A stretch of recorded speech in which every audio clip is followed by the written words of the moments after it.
Boa noite a todas e todos, sejam muito bem-vindos a esta casa de amor. Vamos buscando nos acomodar no assento, respirando um pouco mais profundamente, para elevar os nossos pensamentos ao alto e nos conectarmos mentalmente com as mentoras desta casa, Joana de Ângeles, Irmã Rosário, que sempre nos recebem aqui com muito amor, com muito carinho. E assim, envolvidos já no amor que se faz presente aqui neste ambiente, vamos sentindo a presença da doce Mãe de Jesus, que nos envolve nesse momento no seu manto azul, serenando os nossos pensamentos, os nossos sentimentos, trazendo a tranquilidade que precisamos para fazermos a nossa conexão com o nosso Mestre Jesus. Vamos sentindo a presença do nosso Mestre, envolvendo-nos no seu abraço fraterno, envolvendo-nos em todo o seu amor, em todo o seu carinho. E agradecendo a Jesus por todas as bênçãos derramadas sobre as nossas vidas. Vamos elevando nosso pensamento ao nosso Pai maior. Vamos agradecer pelo dom da vida, a oportunidade desta encarnação e a oportunidade de estarmos aqui reunidos em seu nome para aprender um pouquinho mais sobre o Evangelho. E em sinal da nossa gratidão, vamos todos juntos louvar a Deus com a oração ensinada por Jesus. Pai nosso que estais nos céus, santificado seja o vosso nome. Venha a nós o vosso reino, seja feita a vossa vontade, assim na terra como no céu. O pão nosso de cada dia nos dai hoje. Perdoai as nossas ofensas, assim como nós perdoamos a quem nos tem ofendido. E não nos deixeis cair em tentação, mas livrai-nos de todo o mal. Pois teu é o reino, o poder e a glória para todos sempre. Que possamos envolver o nosso irmão Vanderlei com todo o nosso amor e carinho, para que ele nos traga a palavra da noite de hoje. Que assim seja.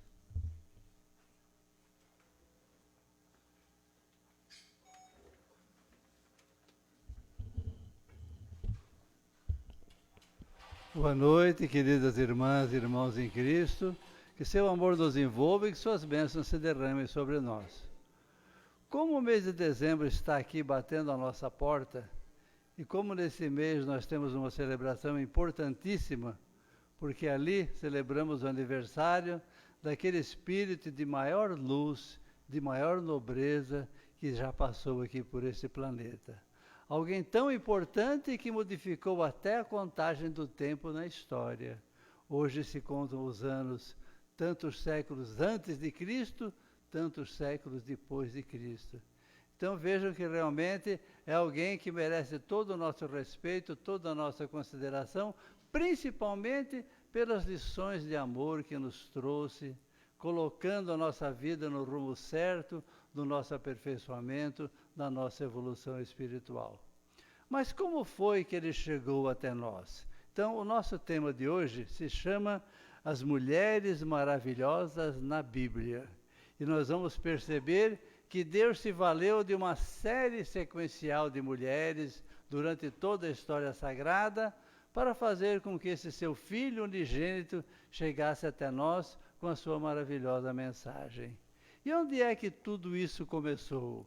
Começou exatamente ali na criação do mundo, como nós vimos na criação do primeiro homem e da primeira mulher, embora todos nós saibamos que se trata de uma alegoria, de uma maneira simbólica de se contar a criação do mundo, mas vamos nos valer daquilo que realmente consta nas Escrituras Sagradas para nós entendermos como foi essa evolução até a chegada do nosso Mestre. Ali então, o primeiro homem e a primeira mulher, por aquela desobediência que todos nós conhecemos, foram expulsos do paraíso. Mas Deus, como aquele pai amoroso, já no exato momento em que eles saem, pensou como trazê-los de volta através de uma redenção, através de um perdão, através de uma conquista de novos caminhos. E esse caminho, então, ele começou a traçar exatamente no momento em que ele conversa com a dona serpente. Cá entre nós sabemos que animais não falam, não é verdade? Mas ali é tudo, então, essa alegoria que nós nos referimos, a maneira de contar como Deus chegou a essa conclusão. E quando Deus conversa com a serpente, que foi a causadora de tudo, foi quem tentou a Eva, e Eva acabou levando o fruto proibido ao marido, então Deus, conversando ali, um tete-a-tete com a dona serpente, diz o seguinte: colocarei inimizade entre tu e a mulher, e ela te esmagará a cabeça. E aí a gente fica pensando, se a serpente representava o mal, representava o pecado naquele momento, se Deus disse que uma mulher iria esmagar a sua cabeça, que colocaria inimizade entre ela e a mulher, que mulher seria essa? E aí nós descobrimos, no decurso da história, muitos e muitos séculos depois, até alguns milênios depois, quem era essa mulher. Mas dessa nós vamos falar daqui a pouquinho. Em primeiro lugar, vamos nos lembrar que Deus deu um privilégio muito grande a todas vocês, mulheres aqui presentes, uma sensação maravilhosa que nós, homens, jamais chegaremos sequer pertinho de sentir, que é a maternidade. Aquela sensação de ter um ser, mais um coração batendo dentro do seu corpo, realmente é algo que é inexplicável para nós e é uma emoção que só vocês coube esse privilégio. Então Deus realmente estava muito inspirado e sabia nas mãos de quem Ele estava colocando esse fruto da nossa vida nova que estava surgindo, que é uma criança que necessita de todo aquele carinho, de todo aquele cuidado, de toda aquela atenção, qualidades essas que só uma mulher realmente poderia dar a essa criança. Mas, falando então da evolução dessas mulheres que Deus se valeu para chegar até o seu filho adentrar o nosso mundo, a primeira mulher ele procura é Sara. Sara quem era? Era mulher de Abraão, porque Deus queria mandar o seu filho unigênito dentro de uma tribo, dentro de uma família, dentro de um povo que realmente acreditasse nele. E naquela época era uma tal de adoração de ídolos, de deuses múltiplos e disso e daquilo, e somente um homem naquela época realmente era monoteísta, era aquele que acreditava num Deus único, e esse homem se chamava Abraão. Foi Abraão designado por Deus para ser o fundador dessa dinastia, através da qual chegariam muitos milênios depois o seu filho unigênito. Mas foi através de uma mulher que Deus fez a sua primeira aparição. Através de um anjo que chegou a Abraão e disse: Sara, tua mulher, será mãe na velhice. Então vejam, naquela época realmente era um estigma, uma crueldade, realmente a mulher não ser mãe, porque ela era marginalizada por todas as outras mulheres. Se dizia até que ela era amaldiçoada por Deus. Realmente era uma coisa assim terrível, uma mulher não conseguir ser mãe. Vocês imaginem então a tadinha da Sara, já na velhice, não conseguiu ser mãe, e olha o gesto de nobreza que Sara teve para com Abraão. Vocês sabem que a Sara tinha uma escrava chamada Agar, e ela, sabendo quanto era importante para o seu marido ter um filho, ela permitiu que o seu marido se acasalasse com essa escrava para ter um filho. E realmente o teve. Isso aconteceu cerca de 10, 11 anos antes desse anúncio do anjo para Abraão de que Sara seria mãe na velhice. E ali então nasceu um filho, e quem foi? Foi Ismael. E vocês sabem quem é Ismael? Ismael é o patriarca de todo o povo árabe. E Abraão teve um filho com Sara chamado Isaque, e esse Isaque foi o patriarca de todo o povo judeu. Olha que coisa interessante, que contradição, que ironia. Né? Dois irmãos se pegando a tapa, se matando hoje, né? Entre árabes e judeus, e vindos de um mesmo pai.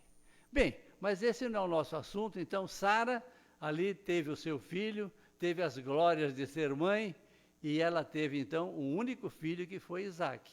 Isaque, por sua vez, casou-se com Rebeca e teve 2 filhos, foram Esaú e Jacó. E aqui então começa a saga da vida de Jesus. Jacó foi aquele que se casou depois com Sara, Sara já foi, ele se casou com Raquel e com Lia, né, 2 irmãs. Naquele tempo era permitido o casamento, bigamia, era permitido o casamento com mais de uma mulher. E o Labão, que era o pai da Raquel e da Lia, ele foi muito malandro com o coitado do Jacó, porque o Jacó se apaixonou por Raquel e dizia assim: olha, eu quero casar com a sua filha Raquel. Falou, não tem problema. E como o bom judeu já negociava, né? Você trabalha 7 anos aqui na minha fazenda de graça e você casa com a Raquel. E lá foi o Jacó trabalhar 7 anos de graça e chegou o dia do casamento. E quando ele vai para o casamento, toda cobertinha com um véu que ele não via nada, e na hora que ele descerrou o véu, era Lia, a irmã de Raquel. Falou, Jacó, mas não foi isso que nós combinamos?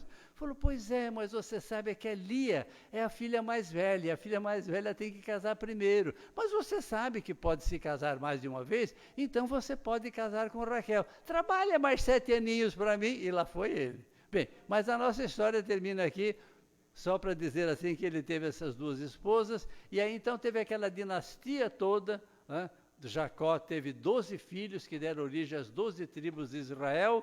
11 delas nós não temos notícia o que aconteceu com elas, mas uma delas realmente vingou e está viva até hoje, que é a tribo de Judá, que deu origem aos judeus. E foi exatamente nesse meio dos judeus é que alguns milhares de anos depois de Abraão, apareceu aquela famosa mulher que Deus colocaria em inimizade entre a cobra e ela. E quem era essa mulher? Nada mais, nada menos do que a nossa querida Maria. Um anjo aparece a ela e anuncia: Maria, achastes graça diante de Deus e conceberás a um filho que é o Salvador do mundo, ao qual colocarás o nome de Jesus. E Maria, apesar dos seus 15, 16 anos, sabendo que sem sexo não tinha filho, falou, mas eu não conheço homem, como eu vou ser mãe? E conhecer homem no sentido bíblico é ter relações sexuais. E aí então o anjo resolveu o problema dizendo que a sombra do Espírito de Deus virá sobre ti e conceberás este filho. Agora vamos imaginar a coragem dessa menina, a disponibilidade que ela realmente teve para com Deus. Naquela época o casamento se desenvolvia em 2 fases. No primeiro ano, já eram considerados casados, mas um morava numa casa e outro na outra. E Maria, já prometida a José, estava praticamente casada com José, mas moravam em casas separadas. Agora imaginem vocês, quando o anjo fez essa proposta para Maria, ela poderia ter retrucado o seguinte, mas escuta, eu não convivo com o meu marido ainda, e como é que eu vou ser mãe sem essa convivência? Daqui a alguns meses não dá para disfarçar nem esconder uma gravidez, e o que vai acontecer? E o que aconteceria seria de uma gravidade extrema. Por quê? Porque havia uma legislação ditada por Moisés, era a lei mosaica, que dizia o quê? A mulher infiel, a mulher adúltera será apedrejada até a morte. Então vejam, seria muito mais coerente da parte dela dizer, olha, eu não quero essa encrenca para mim, daqui a pouco eu vou ser considerada adúltera, infiel, porque eu vou estar grávida sem conviver com meu marido.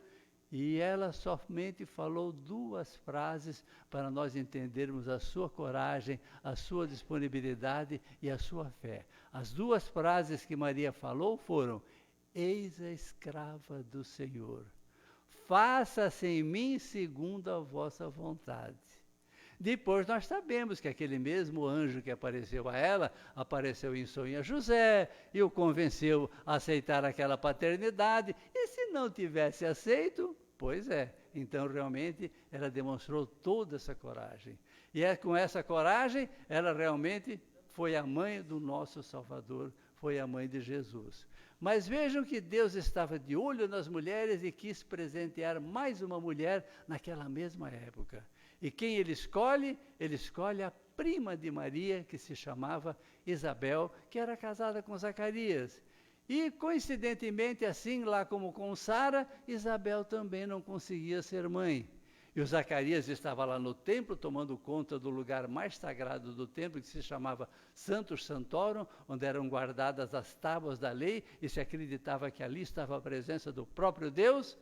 E ele estava ali sozinho, porque um sacerdote conseguia essa façanha apenas uma vez na vida e só uma noite por ano. E então lá estava ele sozinho, tomando conta do Sanctus Sanctorum, e o anjo aparece dizendo para ele que a Isabel seria a mãe da velhice.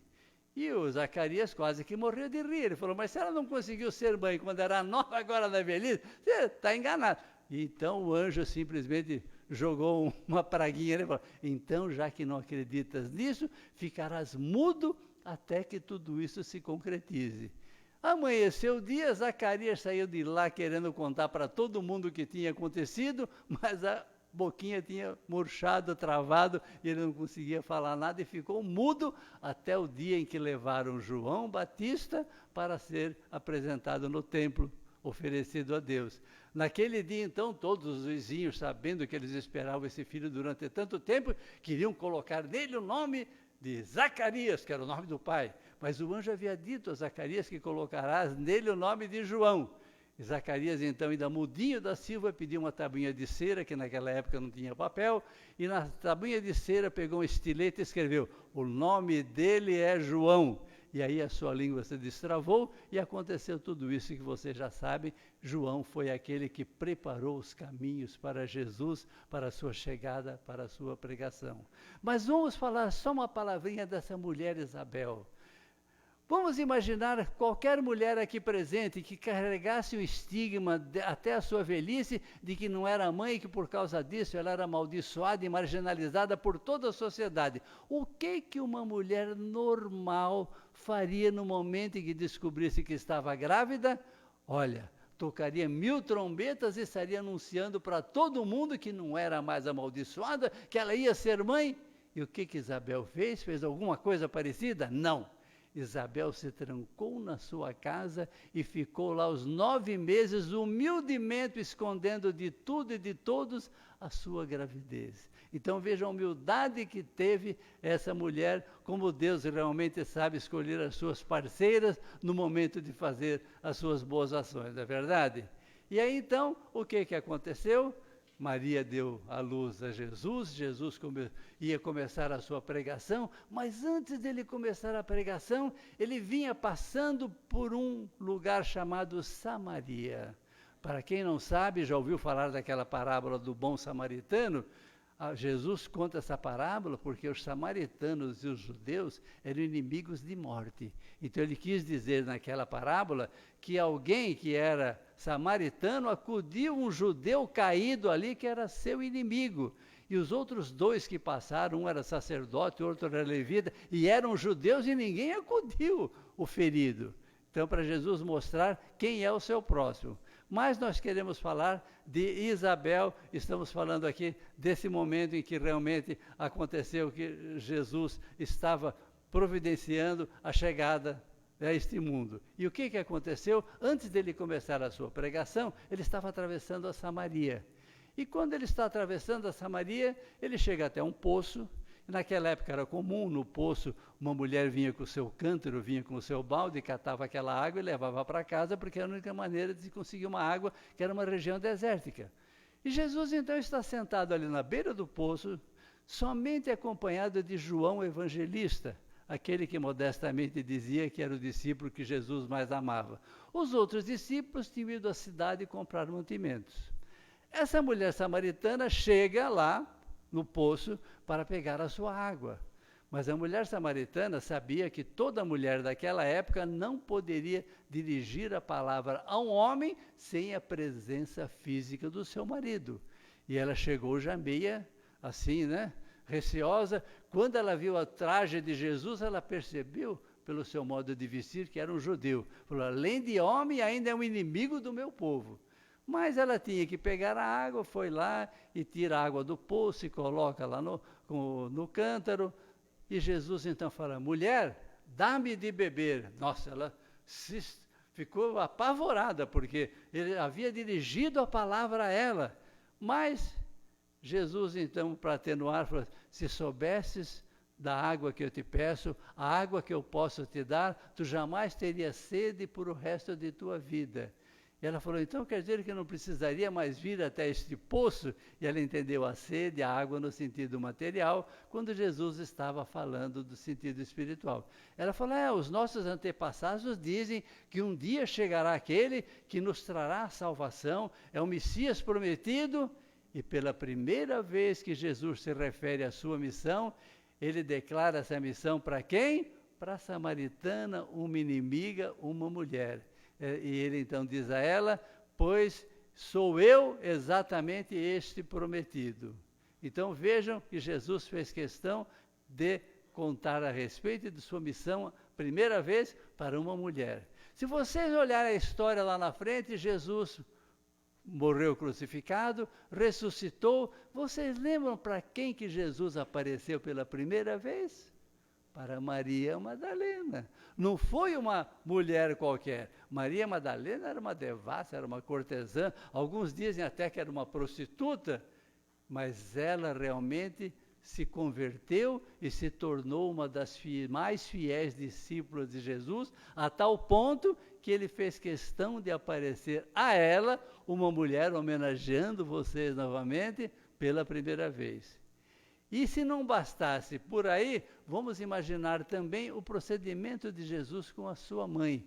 O que aconteceu que Jesus deu uma prioridade total e absoluta para a sua mãe num determinado momento? Não sei se vocês se lembram do primeiro milagre de Jesus. Ele estava nas bodas de Caná. Caná era a região, bodas era a festa de casamento. E a festa de casamento naquela época não era aquela questão de hoje. Vamos para uma festinha de casamento aí, então depois de madrugada vai todo mundo embora, dormir, acabou a festa. Não, naquela época o casamento, a festa se desenrolava por vários dias. E eis que Maria está lá com Jesus, convidados dos noivos, e ela percebe que o mestre de banquete chega pertinho do noivo e fala: o vinho acabou. E vocês imaginam, naquele tempo que não tinha brigadeiro, não tinha biribinha, não tinha chopp, não tinha nada, o vinho era a alma da festa. Acabou o vinho, acabou a festa. Era um vexame, uma vergonha para os noivos. E Maria, percebendo tudo isso que estava por acontecer, dá uma cutucadinha naquele seu filho maravilhoso e simplesmente diz: filho, o vinho acabou. Jesus, então, se manifesta de uma maneira que a gente não está acostumado a vê-lo falar assim, e ele nem se refere à sua mãe como mãe. Sabe o que ele disse para ela? Mulher, ainda não é chegada a minha hora. Olha, eu tenho certeza que qualquer outra pessoa ouvindo uma bronca dessa, enfiava a violinha no saco e não tocava mais no assunto, não é verdade? Mas mãe, vocês conhecem os filhos que têm e o quanto vocês podem contar com eles, não é verdade? E o que Maria fez? Simplesmente ignorou o que Jesus falou, chamou o mestre de banquete, apontou para o filho e simplesmente disse: façam tudo o que ele disser. Ou seja, colocou Jesus ali encurralado numa calça curta, que ele não teve outra saída a não ser realizar antecipadamente do início de sua vida pública, que não era a hora ainda, como ele mesmo havia dito. E o que ele fez? Pediu que se enchessem todas aqueles recipientes de água e transformou essa água em vinho. E o mestre de banquete foi lá, deu uma provadinha. Falou: meu, vem cá, olha, normalmente o pessoal dá no começo da festa o melhor vinho, depois que já está todo mundo com a língua sem sabor, já está meio bêbado, dão qualquer porcaria, mas você está dando o melhor vinho agora no meio da festa para o fim. Pois é, então Jesus, além do milagre que ele fez, ainda fez um vinho de altíssima qualidade, né? Então vocês vejam que realmente tudo isso aconteceu, e aqui uma grande homenagem a essas mulheres todas. E aqui um dado importante: alguém pode dizer assim, pois é, mas se Deus tem tanta preferência assim pelas mulheres, afinal de contas, por que criou primeiro o homem? Agora eu vou contar uma coisinha para vocês que ninguém sabe ainda, mas vocês não vão contar para ninguém. Sabe o que acontece? Um grande artista, quando faz uma grande obra, primeiro ele tem que preparar um rascunho e depois então ele faz a obra definitiva por tudo que ele percebeu que havia errado no rascunho. Então nós somos esse bom rascunho do nosso Pai e fez essa perfeição que são vocês todas que animam, que enfeitam a nossa vida, tá certo? Então, foi por essa razão e não por nenhuma outra, tá? Mesmo porque dizem as más línguas, agora aqui nós não vamos acreditar em nada disso que alguém diz assim que se Deus tivesse feito a mulher primeiro, ele ia ficar dando tanto palpite para fazer o homem que talvez ele não tivesse pronto até hoje. Mas isso é fofoca, é intriga da oposição. Ninguém acredita nisso não, tá? Bem, mas aqui nós vamos agora chegar um pouquinho mais para frente, quando Jesus tinha uma amizade fervorosa com 2 mulheres e um homem. Eram 3 irmãos. Esses 3 irmãos eram Marta, Maria e Lázaro. E vocês sabem o que aconteceu? Lázaro morreu. E aí, Maria e Marta, recebendo Jesus, todas choronas, pediram: se o Senhor estivesse aqui presente, meu irmão não teria morrido. E Jesus, se penalizando com aquelas 2 irmãs que haviam perdido o irmão, o que ele faz? Manda que tirem aquela pedra do túmulo, chama alguém que está lá dentro: Lázaro, saia daí para fora, levanta-te e anda. Então, atendendo aquelas 2 mulheres, Jesus, mais uma vez, prestigiando a todas vocês, deu de presente a elas esse irmão de volta. E um detalhezinho importante, numa outra passagem ainda com Maria e Marta, que eram irmãs de Lázaro, Jesus está visitando a casa, então Maria fica ouvindo a pregação de Jesus e não sai do lugar. Marta está ali tirando pó, arrumando a casa, chega lá para Jesus: mestre, fala para minha irmã me ajudar, fica só ouvindo aí, não faz nada. E aí Jesus dá uma puxadinha de orelha nela, falou: Marta, Maria está usufruindo da melhor parte, que são os meus ensinamentos. Casa para arrumar, coisa para cuidar, isso a gente tem a vida toda e não tem importância nenhuma. Então isso também é muito importante para nós todos, né? E aqui fica a lição de Jesus para todas vocês, que às vezes, né, para deixar a gente contente e satisfeito, deixa tudo muito arrumadinho, deixa um bocadinho bagunçado, não cuida tanto não, porque vocês merecem um pouco de descanso. Afinal de contas, a mulher, a gente tem que olhar a mulher de hoje, porque ontem, como é que era a figura da mulher? A mulher ficava em casa cuidando das crianças e da casa, e está tudo muito bem. O homem só que trabalhava há 50, 60 anos atrás, ainda batia no peito o machão lá. Só eu trabalho porque eu consigo botar comida aqui dentro, mulher não precisa trabalhar. Só faltava dizer lugar de mulher no tanque ou na pia. Isso tudo está para lá de superado, porque hoje nós temos a mulher, aquela companheira da comunidade conjugal a qual nós pertencemos. Apenas que, com essa comunidade que se mudou durante todo esse tempo, hoje não sendo mais suficiente que cada um vá para ganhar o pão de cada dia e alguém fique tomando conta da família, saímos os 2 para ganhar o pão de cada dia. E o que acaba acontecendo? Vocês, mulheres, acabam tendo uma jornada dupla, tripla, de mãe, de dona de casa, e tem que fazer tudo e mais alguma coisa, não é verdade? E por essa razão é que nós somos extremamente gratos a vocês e sabemos que todas essas homenagens foram prestadas por Deus merecidamente para vocês todos. Mas está faltando apenas um detalhe que eu deixei agora para o final, que Jesus, ele adorava a sua mãe, e ele percebeu que nós estávamos órfãos, porque afinal de contas, quando ele nos ensina o Pai Nosso, ele diz: quando quiserdes orar ao Pai, dizei: Pai Nosso que está nos céus. Então aí nesse momento, ele estendeu aquele Pai que era só seu, porque ele era o Filho único de Deus, a nós todos. Mas nós éramos irmãos de Jesus apenas por parte de pai e mãe. Pois é, Jesus fez questão também de nos estender essa maternidade maravilhosa que era de sua mãe, a quem ele adorava, para todos nós. E quando foi e como que isso aconteceu?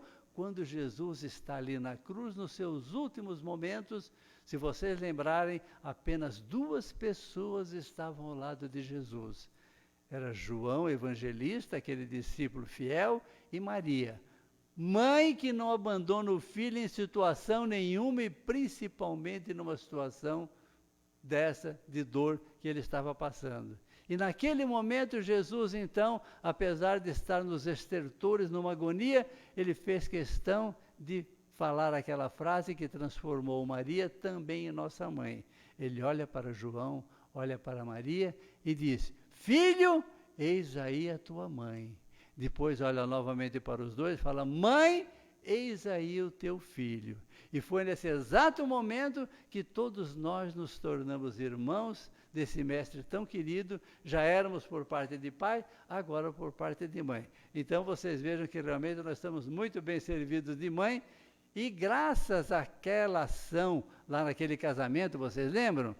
Eu lembro da minha vovozinha, quando ela rezava, falava assim: a gente tem que pedir as coisas, mas tem que pedir para a Virgem Maria. Sabe por quê? Porque às vezes a gente pede para Deus, para Jesus, eles estão muito ocupados e não lembram da gente. Mas mãe não esquece muito, e ela é a nossa intercessora. Vamos lembrar que ela atendeu Jesus até no momento em que ele não podia, que foi naquela festa fazendo um milagre fora de hora. Por isso é que Maria é a nossa intercessora, é a nossa medianeira, que todas as vezes que o calo aperta, a gente roga a ela que interceda junto ao seu filho querido e que atenda ao nosso pedido, porque pedido de mãe, nenhum filho nega, não é verdade? Então, meninas, parabéns a todas vocês e muito obrigado pelo cuidado, pela atenção, pelo carinho que vocês têm por nós, porque realmente, se não fossem vocês, nós estaríamos aqui, jogado para as traças e, como dizia um amigo meu há muitos anos atrás, a gente estaria caído na sarjeta com um cachorro lambendo a nossa boca.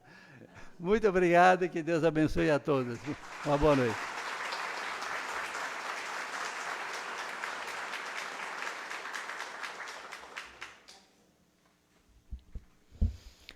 Vamos agradecer pela oportunidade que tivemos esta noite de refletirmos um pouco mais sobre o Evangelho de Jesus. Vamos elevar os nossos pensamentos mais uma vez e agradecer a espiritualidade amiga aqui presente por todas as bênçãos e tratamentos que estão sendo derramados sobre nós nesse instante. E em sinal do nosso agradecimento, vamos doar à espiritualidade os nossos melhores sentimentos, os nossos melhores pensamentos, a nossa melhor energia, para que a espiritualidade possa derramar sobre todo o nosso planeta Terra todo o amor, toda a paz, todas as bênçãos que são necessárias e que essas bênçãos possam chegar aos locais mais longínquos, aos espíritos mais atormentados, mais desarmonizados e desequilibrados. Que o amor de Jesus possa levar a cura a cada um encarnado neste planeta. Vamos agradecer a doce Mãe de Jesus, pedir a ela que nos mantenha envolvidos no seu manto azul durante toda a semana, harmonizando o nosso espírito, nossos pensamentos e sentimentos. Vamos agradecer a Jesus por nos acolher com todo o seu amor e carinho, pedir ao Mestre que nos mantenha envolvidos nos seus braços de amor, nos inspirando e nos intuindo em todos os momentos. E mais uma vez, agradecer ao nosso Pai Maior pelo dom da vida e nos colocarmos à disposição dele para sermos instrumentos de paz, luz e amor nesse planeta Terra tão necessitado. E assim, em harmonia e em equilíbrio, mais fortalecidos, que possamos voltar aos nossos lares, em nome do Senhor Jesus, com muita paz e com muito amor, e que possamos nos encontrar na próxima semana, em nome de Jesus. Que assim seja.